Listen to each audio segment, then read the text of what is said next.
Late सो रहे हो, late जाग रहे हो, कुछ किया नहीं दिन भर फिर भी तक रहे हो। ऐसे होंगे सपने पूरे? अपने जिंदगी के साथ तुम ये क्या कर रहे हो? जहाँ हो वही रहना चाहते हो क्या? तो फिर करते रहो स्क्रॉल पूरे दिन। अगर यही करना है, मेडिक्योर लाइफ ही जीनी है, तो शिकायत क्यों करते हो? ख्वाहिशें कम रखो फिर।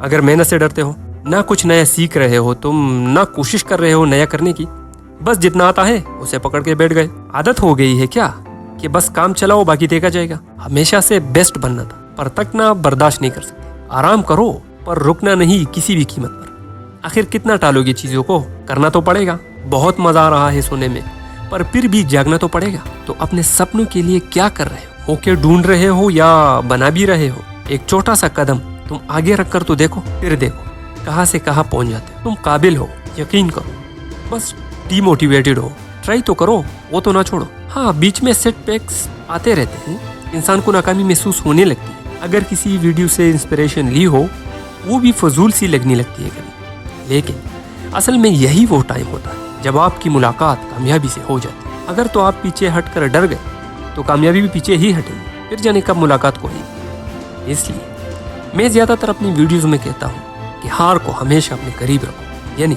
इसको अपना दोस्त बनाओ, फिर देखो इससे डर नहीं लगेगा। बल्कि अगर कहीं मिलना पड़े इससे, तो मिसाल ऐसी ही होगी जैसा एक शख्स अपने दोस्त से मिलता। देखो, ये बात मैं इसलिए कहता हूँ कि बाज़ औक़ात इंसान मेहनत भी करता है, स्टडी भी करता है, यूट्यूब पे रेगुलरली वीडियोस भी अपलोड करता है, इंक्लूडिंग मी।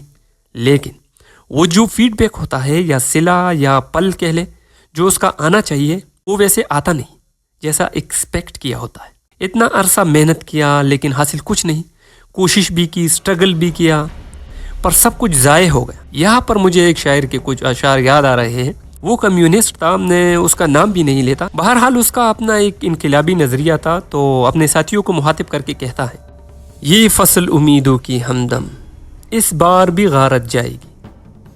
सब मेहनत सुबह शामों की अब के भी अकारत जाएगी। खेती के कोनों कदरों में फिर अपने लहू की काद भरो, फिर मट्टी सेंचो अशकों से, फिर अगली रुत की फिक्र करो, फिर अगली रुत की फिक्र करो, जब फिर एक बार उजड़ना है। एक फसल पकी तो बरपाया, जब तक तो यही कुछ करना है। जाहिर है उसे भी इनकलाब बर्पा करना था, तो अपने साथियों की हिम्मत और हौसला भी तो बढ़ाना था। मुझे अब भी याद है कि जब मैं मास्टर्स कर रहा था, तो मैं और दो मेरे और फेलोज थे, जिनका सुपरवाइज़र एक ही प्रोफेसर था, जो बहुत सख्त मिजाज था। क्लासेस के दौरान तो उनका रवैया अच्छा था, पर जब काम की बारी आई और हमने उसे अपना सुपरवाइज़र सेलेक्ट किया, तो ऑफिस में हमने इतनी बातें सुनाता कि बस हमारा दिल भर जाती यूनिवर्सिटी से। जब ऑफिस से बाहर निकलते तो हम कहते कि यार अब क्विट कर लेते, ये क्या लाइफ है, बंदा सीधी मुंह बात ही कर ले। पर सरप्राइजिंगली अगली सुबह फिर उनके ऑफिस में बैठे हुए पाए जाते। इस तरह कर करके हमने अपना रिसर्च काफ़ी हद तक कवर कर लिया और हार नहीं मानी।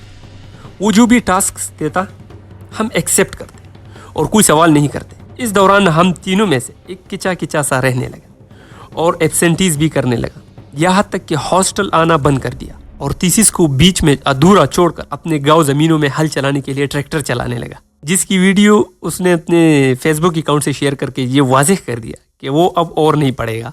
उसने असल में हार मान लिया था। कई सेटबैक्स के बाद उसने ये फैसला कर लिया कि वो अब नहीं कर सकता। खैर, उसमें गलती हमारे प्रोफेसर साहब की भी थी, क्योंकि वो डांटता बहुत ज़्यादा था स्टूडेंट को, तो हर कोई तो झेल नहीं सकता। मास्टर की डिग्री उसने का सारा इंट्रोडक्शन भी हुआ था, रिव्यू ऑफ लिटरेचर भी किया था, तो वो रिजल्ट एंड डिस्कशन में कहीं पे फंसा हुआ था, तो वहाँ पे उसको बहुत ज़्यादा डांट पड़ती थी। तो इस वजह से आखिरी मराहिल में उसने वो डिग्री छोड़ दी। फिर ये प्रैक्टिकल लाइफ है, इसमें हर तरह के प्रॉब्लम्स आते हैं, बस इसको फेस करने के लिए बंदे में दम होना चाहिए। अपना ढेर सारा ख्याल रखिए, मिलते हैं नेक्स्ट वीडियो में। वस्सलाम।